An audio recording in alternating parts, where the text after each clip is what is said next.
What's really good, my people? Welcome into Buckets, Action Network's daily NBA betting podcast. We're in the workshop Friday NBA slate, but it's not me and Matt Moore. Matt Moore is off. He's over there at the Nuggets game, hanging out, going to see his guy Jokic. So my brother, they went back to last year's Bucket squad. Joe Delara, JD is with me. Jay, how you feeling, baby? Dude, we're good. We're doing good. It's nice to have the squad back together. So we're gonna have a nice episode here.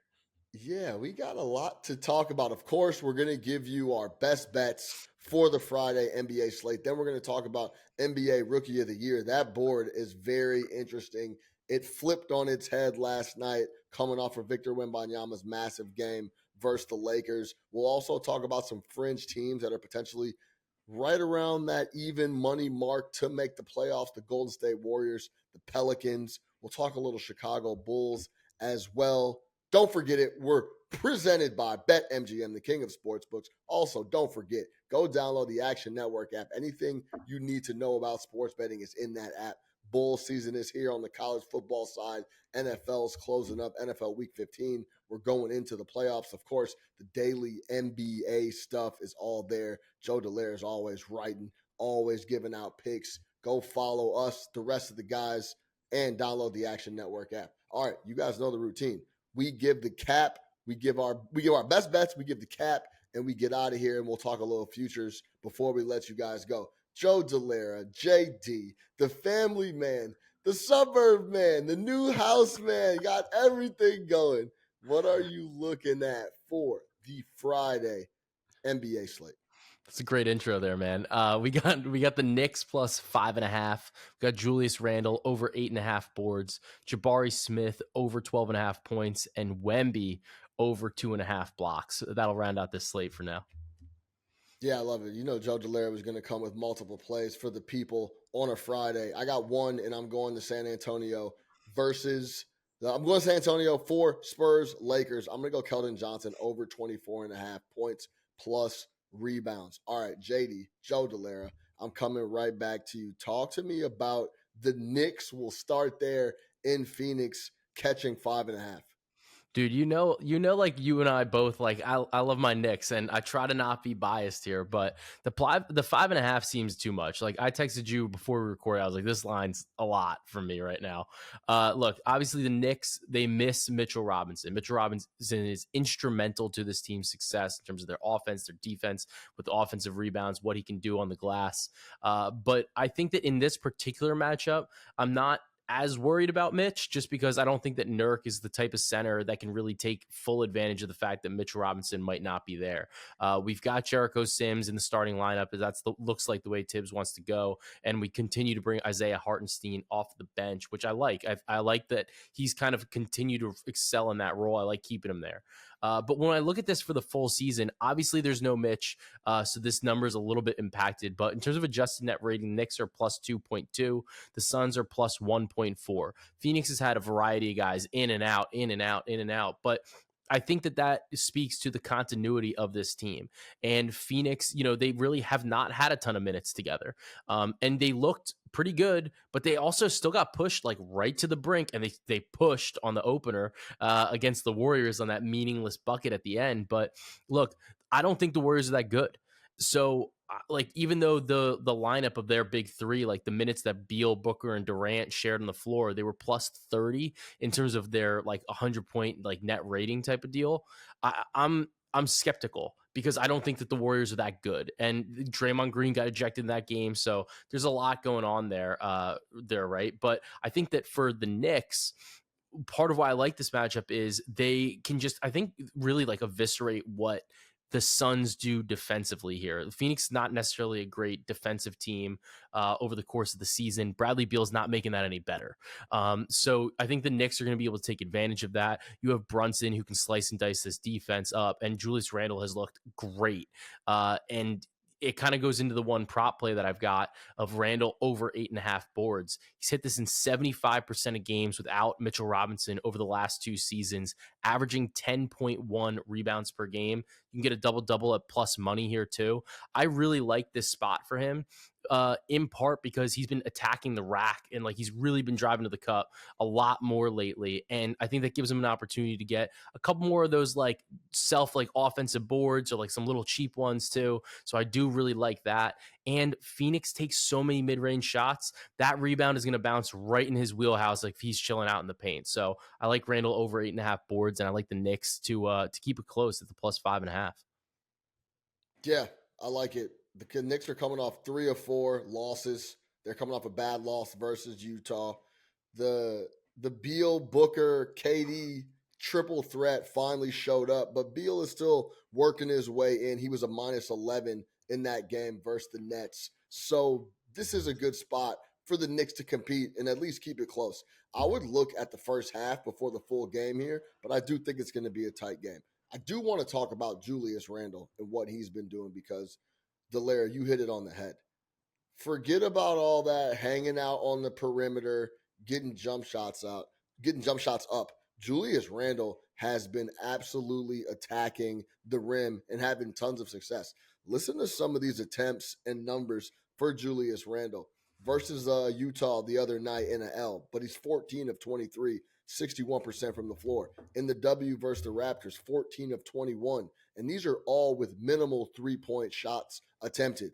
In 4 of his last 5, he's taken 4 or less threes. If you go back to Milwaukee on Tuesday, 14 of 19, 74% from the three, and he got to the line 12 times. That's when you start seeing these inflated offensive numbers at 41 points. So if you go back to November, Julius Randle was taking 6 threes a game, and up now in December, he's taken 3.8. So he's been attacking the rim and getting to the basket and doing what Julius Randle does and just imposing his will. And it's been working out really well for Julius. Now they just got to get rolling on the road. The Knicks have been having a bit of a hard time away from Madison Square Garden, but also they've been playing one of the toughest schedules in the NBA and have one of the toughest remaining schedules in the NBA. It's not going to get any easier for the Knicks here, so they got to buckle down and figure out how they're going to beat some of the best teams in the NBA. 5.5 coming off a loss. Brunson had a bad game, probably one of his worst games for the Knicks against the Utah Jazz. I expect him to bounce back. 5.5 is hefty for a team that's trying to still get things rolling. But Booker and Durant have been playing extremely lights out. But we'll see where it goes. Also, before I close out and talk about Randall, it's just overall a really good matchup against the Phoenix Suns. They're towards the bottom of the league in opponent offensive rebounds. That's where Julius Randle is going to do a lot of work on putbacks. They give up 26 points per game to the power forward position. That's 25th in the NBA, behind Dallas and Atlanta, some other teams that are soft inside. The Pacers, of course, are number 1 at almost 29 points allowed to the bigs down there. And then when we talk about opponent points per game in the paint, the Phoenix Suns are down there at 22nd at 53 points allowed per game. So this is a spot where Julius Randle can definitely get busy, Joe. Yeah, no, I love it. And like those numbers are staggering for Phoenix when you really think about it too, considering they play at a really slow pace. The Knicks do as well, but like they're giving up numbers to that position and they're still playing slow. Like when you hear the Pacers play at a blitz. They play so fast, and like Phoenix is right there with them. So it's a great matchup for Randall. Yeah, absolutely. All right, talk me through some more of these props, and we'll break them down. All right, word. So I like Jabari Smith over 12.5 points. They're running. We got a lot of these games that are like kind of they're the same matchup as Wednesday. We got a lot of these duplex spots. This is another spot. Jabari Smith against the Memphis Grizzlies. I gave this out on Twitter the other day, or X, and you know it's the same line, and it's the same reasoning. I saw exactly what I wanted to see, and we're gonna go right back to it. Look, the Grizzlies. this is a tough matchup for them. It's a good matchup for Jabari, and it's a bad matchup for Sengun. Realistically, he kind of struggles in this matchup against like Biyombo and Jaren Jackson Jr. Whereas Jabari can kind of stretch the floor, and that 3-point shot's really helpful here. And you see that usage uptick, and you can tell because in the 6 games he's had against the Grizzlies over the last 2 seasons, he's exceeded this line in 4 games in a row. So the thing that I think is important there, the first 2 games, rookie kind of struggled out of the gate, kind of got his bearings together, and he's looked great. He's made 2 or more threes in each of them. And I prefer to take the shooting variance out and take the points here at 12.5, especially because he's got 16, 20, 18, and 20 in those last 4 games. So I'm comfortable with the 12.5. I think it gives us a little bit more flexibility here. And I don't think that Memphis really has the personnel at this point in time to stress Jabari in the right way, because they know that like you really need to attack Sengun. Like you have to contain Sengun, and you have to even contain like Tari Eason. He got great minutes the other day, but Jabari Smith's ability to score from the perimeter is what's going to keep him on the floor and try to stretch out Jaren, stretch out Biyombo, stretch out that defense. So I really like Jabari at over 12.5 points. Yeah, I like this spot just because overall, the Grizzlies are bad, man. Dude, they're bums.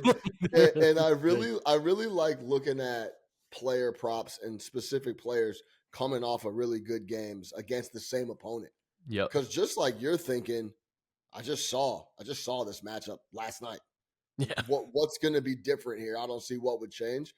A lot of that same mentality goes into the game plans that are being produced on this duplex. Not a lot of time to make adjustments. It's going to be a lot of the same matchups, just on a different night on a duplex spot. That's also why when we get to my end, I'm looking at Keldon Johnson just because it's a guy coming off a really good game. I don't see why he wouldn't get the usage percentage, why he wouldn't get the same looks, why he wouldn't get the same minutes, unless it's some type of blowout or something changes within the rotations that may affect said prop. Yeah, agreed. And I mean, even with Jabari in this prop in particular, he scored 7 of his 20 points in the 4th quarter. So it's not like Memphis made an adjustment at the end of the game and then he was like scoreless in the 4th quarter. Like he scored 7 points in the 4th quarter. So like he's balling, like he was doing well. I don't know what Memphis is going to really do differently in this game just a day later, realistically. Right. That's exactly right. So talk to me about Victor Wembanyama. All right, so this game, it's another replay, basically, right? But I guess we'll see what happens because Anthony Davis is on the injury report. LeBron is on the injury report. I kind of anticipated LeBron was going to sit last game. I don't think he'll sit this game. Look, both games were in San Antonio. The last game was on a back-to-back. Him and Anthony Davis have actually been much better about actually playing in these games. And I think too, like the line is indicative of that. Like we're seeing the line, it's at -7 now. When there was concerns that both these guys were going to sit, we saw -1 for the Lakers. And then when AD played -3. So -7, you're talking about, you got an extra day of rest there. It's not a back-to-back. It is still the 3rd game in 4 days, but they did have that rest day in the middle. I like this. I like the Lakers in the spot, but I think ultimately the Lakers don't really take a lot of threes, and that's going to give Wemby, who's now playing the 5, a ton of opportunities to block some shots, because it's not like AD gets blocked because he takes those little bunnies. Like LeBron will get blocked sometimes because he's not throwing it down. He's hitting, like he's doing little layups now. So that's just the nature of the beast, right? And you see between like Austin Reeves, Anthony Davis, LeBron, like they're all like Rui, like they're all trying to get to the rack.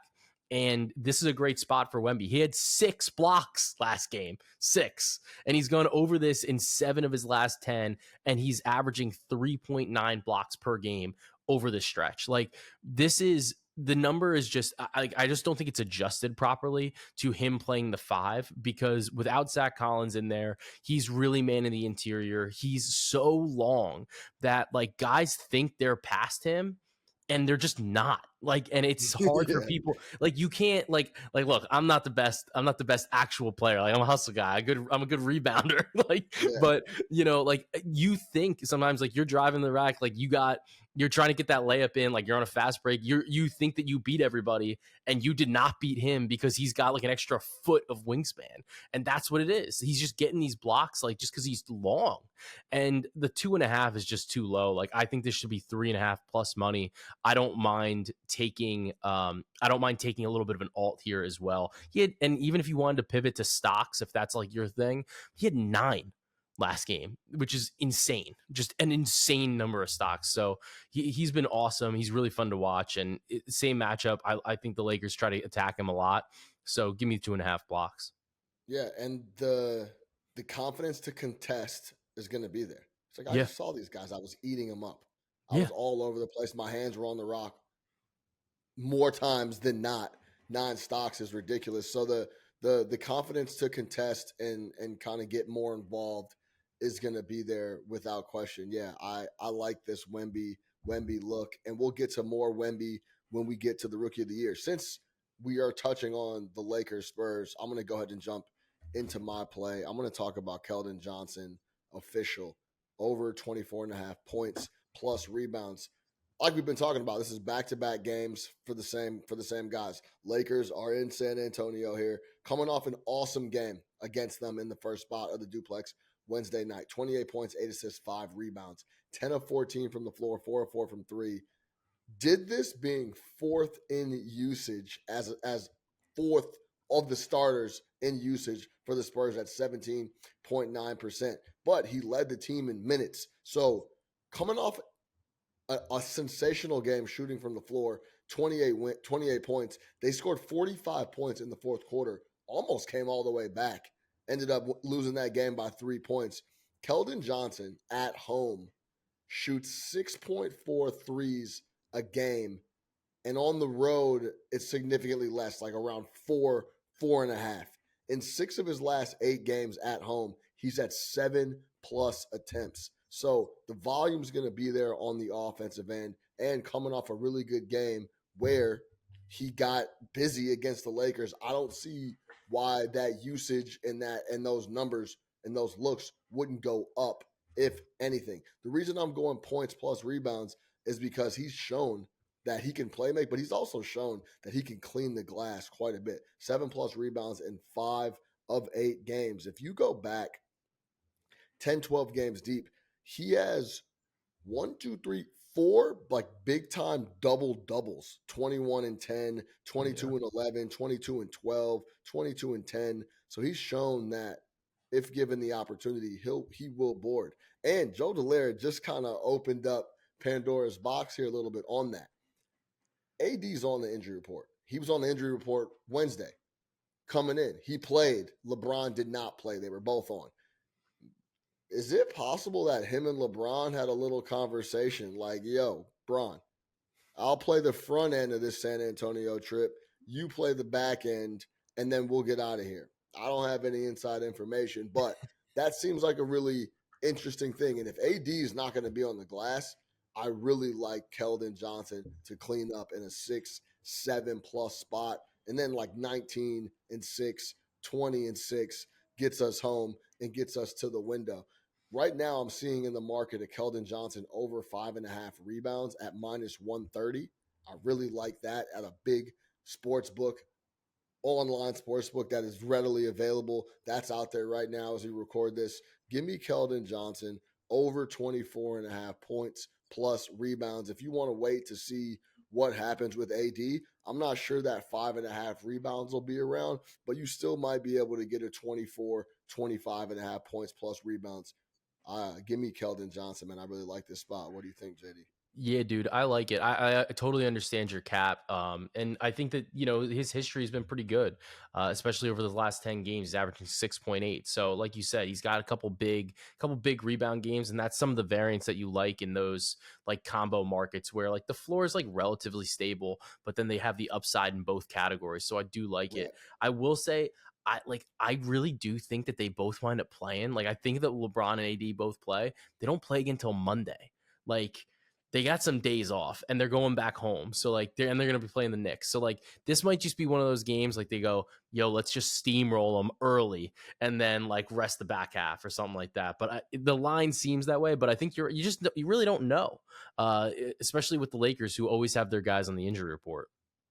Yeah, it is tough. It's tough because see, you're thinking like, oh well, we're gonna go home. We have a couple days. We don't play till Monday, and some of these guys are like, yeah, that's perfect. This is a perfect day to get extra game off, Yeah, extra night off. yeah. Take Perfect. take an extra little bit of extra time too. Yeah, I'll take it. How about I take an extra day? How about I get 3 days off instead of two? So that's a For really real. interesting spot. But we'll see about the injury report for Anthony Davis and LeBron James. Keep your eye on that. They were questionable coming in Wednesday. LeBron did not go. Anthony Davis did. Right now, as we record this Thursday night, Anthony Davis is on the injury report and he is questionable. Any other plays that we missed before we jump into these futures, JD? I'm probably just going to be looking at Scotty Barnes rebounds and assists. It was at 14.5 last game. Same matchup against the Atlanta Hawks. He had 16. It's a pace up spot. It's a good matchup, but there's no line posted right now. But it's a look, so you'll see it on the Twitter machine. Yes, always. Keep an eye on Scotty and Joe Delera's Twitter Action Network page. He always loads them up. All right, let's get into these future looks. We'll give a quick 10, 15 here, and we'll get you guys out of here. So yesterday, before the Knicks game, yesterday is Wednesday as we record this, Joe Delera posted a picture of the NBA Rookie of the Year odds and didn't give much context other than, are we serious right now with this? And on that sheet, on that image, Chet Holmgren was the favorite at, I want to say minus 140, 145. Yeah. And then Wemby was plus money right behind him. Now, it's funny because JD didn't give any context on the picture, so people in the comments were guessing all types of stuff. Like, what is Somebody actually said, Jaime Jaquez, man. Come on. yeah, like, oh, this is perfect time to fire Jaime. I definitely understand what you're saying, Joe. It's like, no, that's not what I was getting at all. If you know me, you know it's not. Yeah, exactly. So, but in that same breath, Wemby goes out, has a massive game versus the Lakers. We just talked about it. Was on fire from deep, 9 stocks, blocks plus steals, was all over the glass, had 13 boards, and they almost came back and got the W. That completely flipped on its head. Now Wemby is back to being the favorite at minus 150. Joe, is this one of those spots where you just buckle up and wait a little bit longer regardless if you're a Chet or a Wemby guy, it seems like this number might be flipping back and forth every other night, at least through the new year. Yeah, I mean, I think it can definitely move. I was waiting, I was hoping, I was praying we were going to get a little bit better number on Wemby. But I did hit it. I did hit it a bit. I logged in the action app at plus 105. My thought was this, right? What this Chet is in the perfect ecosystem for him to thrive. And the numbers are good, the advanced metrics are good, but I do wonder to a certain degree, obviously his impact, when you watch, the impact is there. He's legit. But I do wonder if some of the underlying advanced stats are by virtue of the environment. And it's hard to sometimes parse out just how much that one player really does change those numbers, or if it's a team thing, whatever, right? And Rookie of the Year historically is not an award that's based on team achievement, because usually the top rookies are going to bum teams. They're going to terrible teams. Chet is in a unique situation.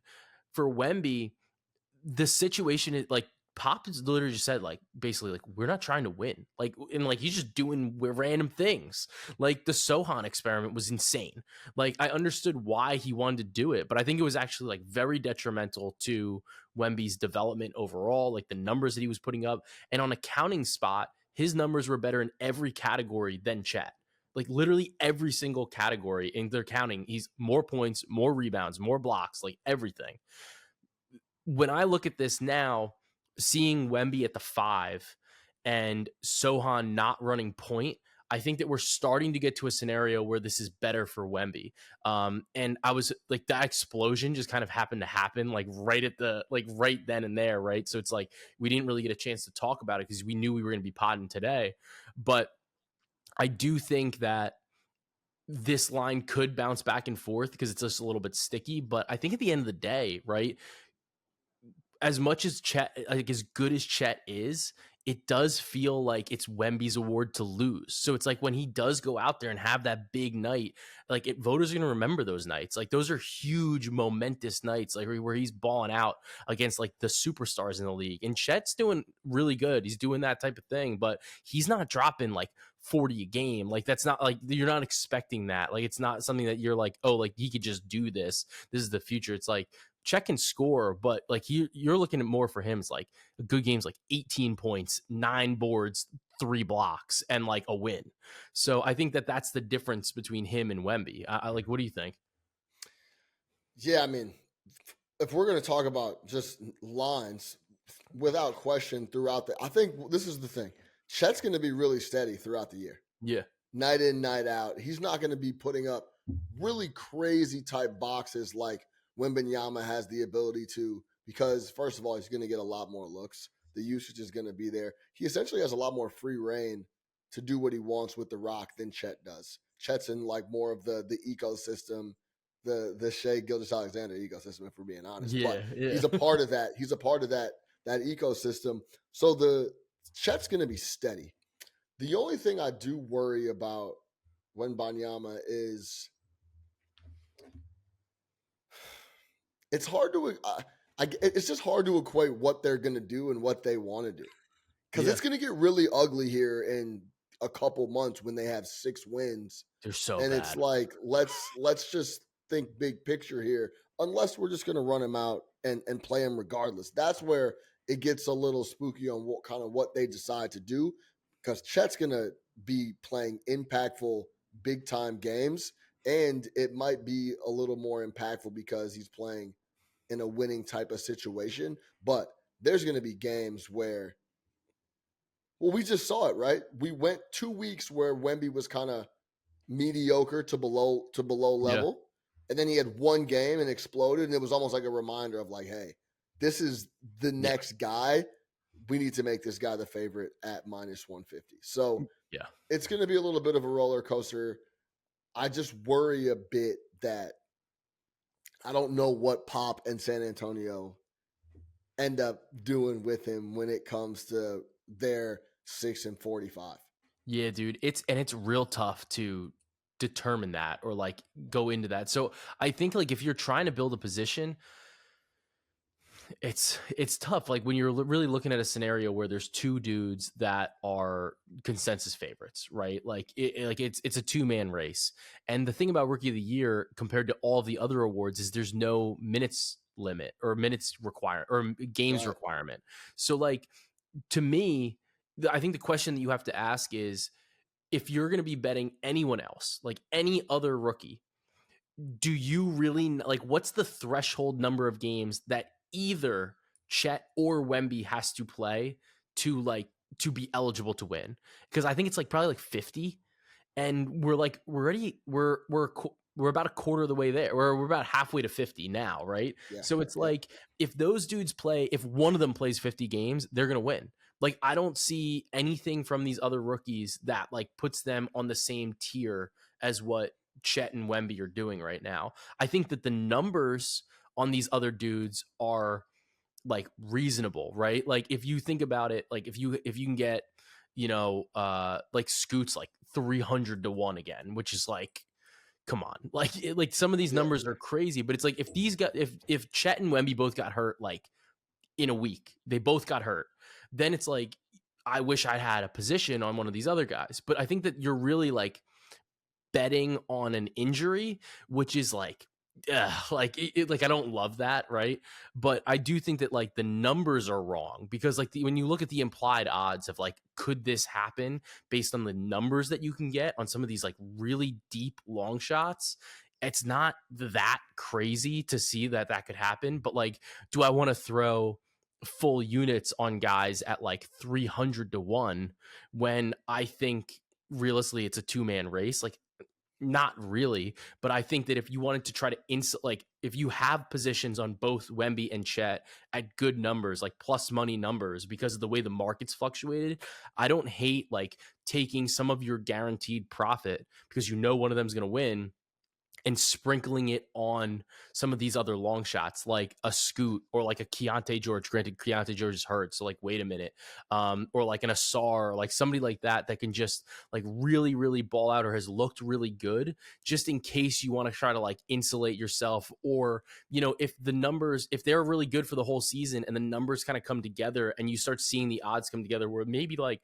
one of them's like 5-1, and then Chet and Wemby are both around like plus 100 or like minus 150 each, because it's like there's another guy coming, then maybe you can start saying like, all right, well, I don't think they win, I know these guys played enough games, I'm gonna take what I could win here and like throw it on these other guys to like to enhance that position, or so to speak.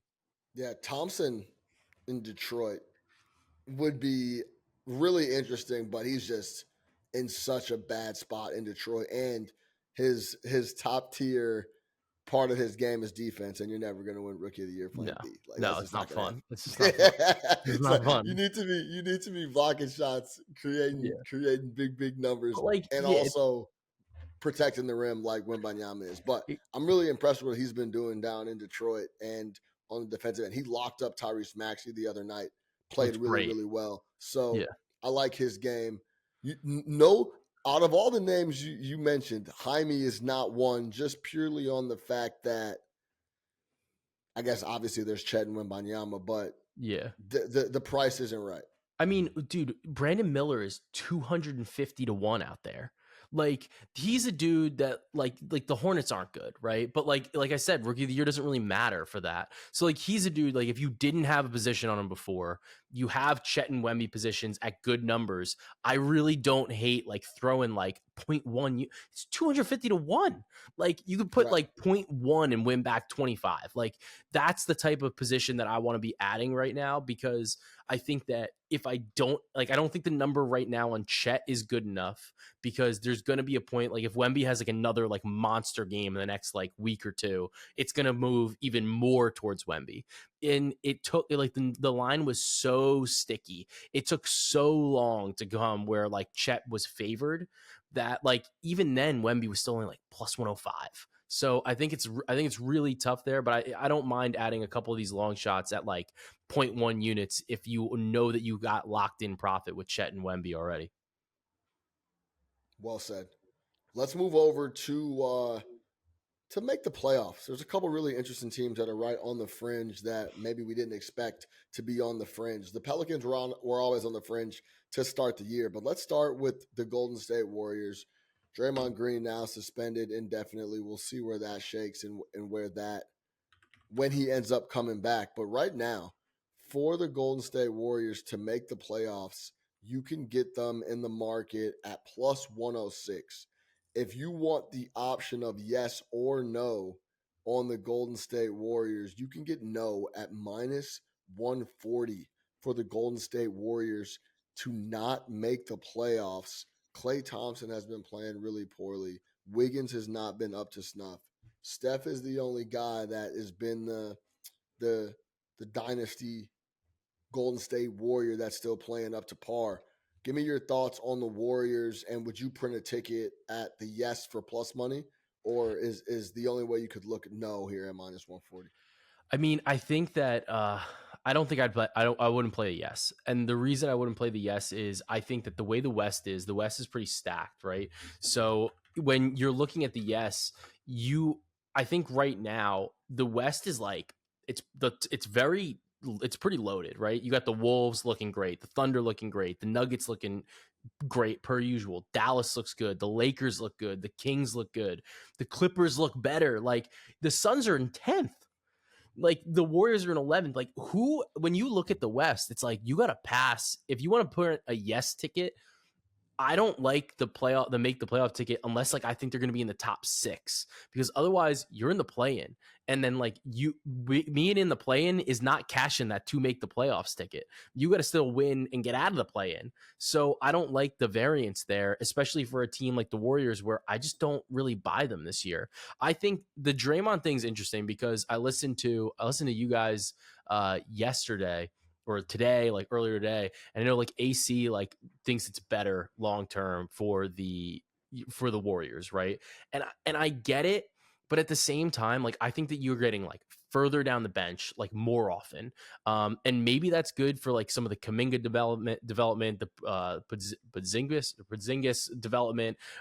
Sorry if I butchered that a little bit, but I think it's good for that. But at the same time, like that's not the dudes that you thought, like that's not who you thought this Warriors team was. Like they seem to have been like this whole season where they're like, we can hit the switch, like third quarter Warriors, like take me home, like whatever. And it's like, bro, you're turning that light on, that light is out, man. Like that is like it's Yeah. not, it's just not working the same way. So I would honestly like, I would be more tempted to bet no, but I think that right now the problem is you're, because of the Draymond situation, you're not getting a good price on the number, even though like I think that that's probably the bet that like I always would have wanted anyway, right? I think that they're in a really rough spot. And you know we'll see what they wind up doing, you know, as the season goes on. But Draymond, like he's gonna be suspended for like 8 games, 9 games, 10 games, maybe. It's a long time. Yeah, I think it's going to end up being 7 to 10. I think when you're looking at the Warriors, first of all, it's a pure play-in spot. The Warriors aren't going to be a top 6 team in the West, at least for me. When the Minnesota Timberwolves are a mainstay, the Oklahoma City Thunder are a mainstay, and then of course we have the old guard and the Nuggets, the Lakers, the Kings. Is Phoenix going to wake up and then push themselves? They're only a game back from the 6. So there's a lot of teams ahead of them that I would put in a pure 6 seed straight playoff berth bid way ahead of them. Yeah. Now, if you think that they do have enough juice to get into the play-in, which is not a lock right now, they sit 11th in the West, 3 games back of the 10 for the play-in actually. I do like them in a play-in scenario versus Houston, versus Yeah. potentially the Kings, versus potentially the Pelicans. Now, it gets a little spooky. Like if they were to see the Kings again, like are they going to be able to do that again? Are they going to be able to push them to 7 and beat them? I'm not exactly sure. So at least right now, the way Clay and the rest of the guys are playing, it would have to be a no for me. But it'd be hard to bet against Steph in a play-in when potentially the other teams are not world beaters. It could Yeah. potentially be a banged up Dallas squad. It could potentially be a young Rockets team. So stay tuned, but I would only be printing a no slip at the Yeah, moment. it's a little gross, and I think the problem is too, right? Like when you look at the Warriors or like most of these teams, like LeBron, like if like the Lakers, for example, you know, he's like, I don't care who we gotta trade, like let's trade Right. anybody. Like like the Warriors aren't gonna do that. Like they're not, like if they traded Clay, oh my god, like should they? Probably, but like are they gonna? They're not gonna do it. I just don't see a scenario where they do it. Like I don't trust that from Right. ownership, from management. Like I don't see that happening. So I'm like, how are they going to get better outside of internal improvement? And then you're like, yo, we got to see big Kaminga minutes in the playoffs. Like, bro, like, come on. Like I It's like true. Kaminga, but I don't want to bet on that. Like, I don't want to yes ticket on that. Right. 100%. Right now, the Warriors are minus 135 across the board. Looks like unanimous in a multiple sports book to make the play-in is at minus 135. Let's move over to the Pelicans. Spend a few minutes here, and then I want to talk about the Chicago Bulls. The Pelicans right now to make the playoffs are, yes, at minus 134. To make the play-in, minus 125. So they're saying they got a really good shot to make the play-in, to make the playoffs through the play-in. Where do you stand on an unserious Zion Williamson and the Pelicans potentially making the playoffs in the West? Because I really do love their roster. And when Zion is there, even at 85, 90%, they are really good. Yeah, I mean, they're tough. They're like that team. They have so much talent, and like they have so many dudes, and it's just like it doesn't feel like it fits. And like I don't know what it is. Like it's hard to pinpoint because they all seem to do something different. You would think that they could all complement each other's games. Like nobody's really selfish either. Like I wouldn't look at like there's no player on that team I think that's like really selfish. Like I think the closest might be Ingram, but even Ingram dishes the rock. So he's not like it's not the way that he's not going to put up like a 0 assist game. Like he's still going to have like a couple. And then Trey Murphy's great. Zion's good. I think it's just like they're they're good enough to be in the play-in. Like and you know like if they're in any individual matchup, they can always like they can probably win it. But then like they have those games like where it's like the Lakers just came out and just massacred them. So it's they're a team I don't want to trust. Do I think they'll be around? Yeah. Like I think they're just too talented top to bottom where like if one guy's out, they can kind of fill in. But I don't know if I trust them to make it far in the playoffs. Yeah, the sky is falling for the Pelicans, and they're 5-2 in their last 7. Yeah. It's So insane. the Yeah. the talent is there. They have 7 guys in double figures, all the way down to Jordan Hawkins, who scores 11 and a half. Our guy Herbert Jones, Jonas Valanciunas, Trey Murphy III, CJ, Zion, and Bi all in that 20-point per game range. Those 3 guys at the top, and Trey Murphy III is right there at 17. So they do have a lot of talent. They have the attitude. It all depends on how seriously I believe Zion Williamson is going to take hoops in general.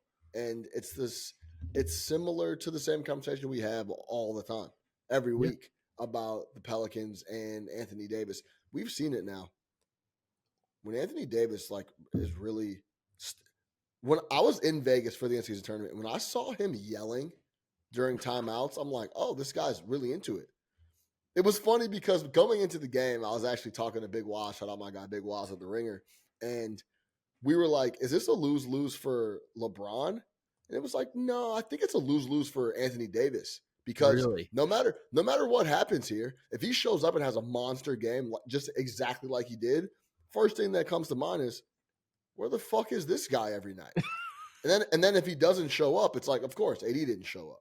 Yeah. So it's a really interesting situation with both of those guys. But Anthony Davis is starting to come on here. Zion still seems very unserious. I think that's the best way to put it Yeah. when it comes to when it comes to hoops for him. Yeah, it's a rough watch sometimes because like he had that little stretch where he was awesome. He had like a 7 game stretch. He was awesome, and then it's like I just don't understand what happened because he has good matchups too, and then he just doesn't come through.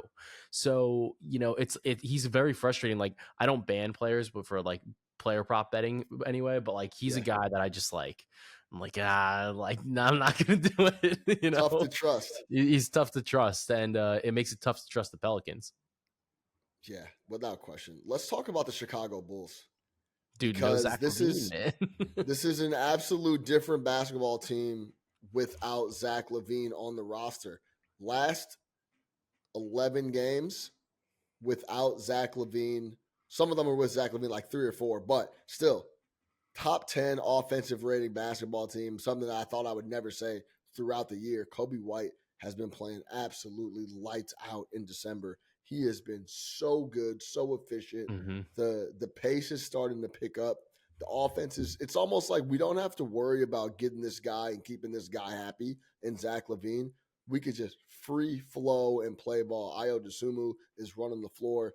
Even Big Vooch seems a lot more free and not worried about different rotations on defense. Yep. And everyone's just playing freer basketball. You can get the Chicago Bulls right now to make the playoffs at plus 390. Maybe that is a stretch, but you can also get the Chicago Bulls to make the play-in at plus 155. I believe that is a really good number for the Chicago Bulls, for a team right now that sits 12th in the East, but they have 10 wins. They're behind Atlanta, who's 9-14. The Bulls are 10-16. A team in the Chicago Bulls that plays really well at home.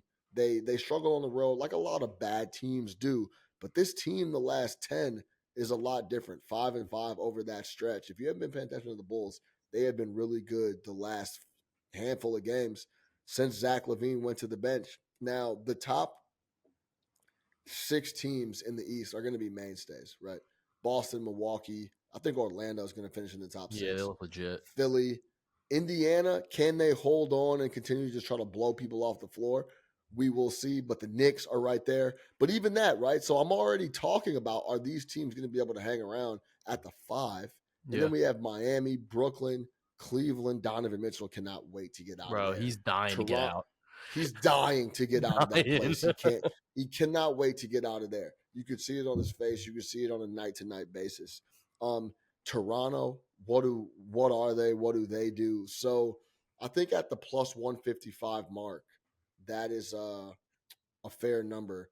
I would print a ticket on the Bulls plus 390 to make the playoffs. But plus 155 I like for the Bulls Yeah, to participate in the play-in. I don't hate that. Like just like it's funny because the management's saying like we want win now players. I'm like, bro, like what do you think's gonna happen here? Like you're selling Right. Zach LaVine, like whatever. Uh, I think because of the way management's viewing whatever they try to trade Zach LaVine for, because that's like the writing on the wall, right? Um, and like they're talking about DeRozan. I think that's the risk is really if they move LaVine and they move DeRozan, is this a scenario where you're like, oh, like is this bad or like can they still make a push with what they have on the roster? I think that's definitely the concern. But I think that they ought to be able to get a couple guys back, maybe some younger guys, some prospects, some of those guys like to have fun. East is not very strong, especially at the bottom. So I think like if you're basically making a bet, are they going to be the 10 seed? And I don't think it's crazy when you think about the fact that Toronto could blow it out, could blow it up. Atlanta just it looks like they can never get it together. And like that's it. Like that's who you need to get past. And then you're in the 10 seed. So I don't think it's like totally out of the question at that number. So I don't hate it. And like I think like you'll keep guys like Kobe White. You probably keep Vooch just because like I don't know if anybody wants him.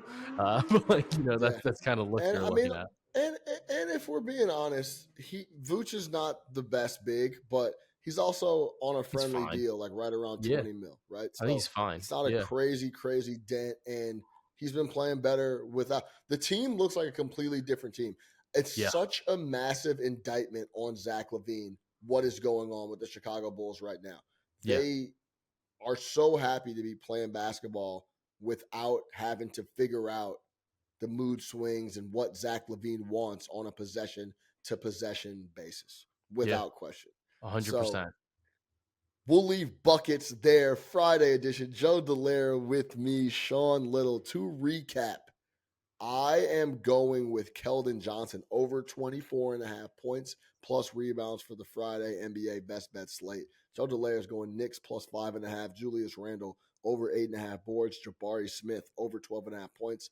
Victor Wembanyama over 2.5 blocks. And keep an eye on Joe Delaire's Twitter and Action Network app. He may have a play for you on Scotty Barnes, depending on what number releases there. For Joe Delera, I am your host, Sean Little. We are presented by BetMGM, the king of sportsbooks. And don't forget it, baby. Get buckets. We'll see y'all next week. Have a good weekend.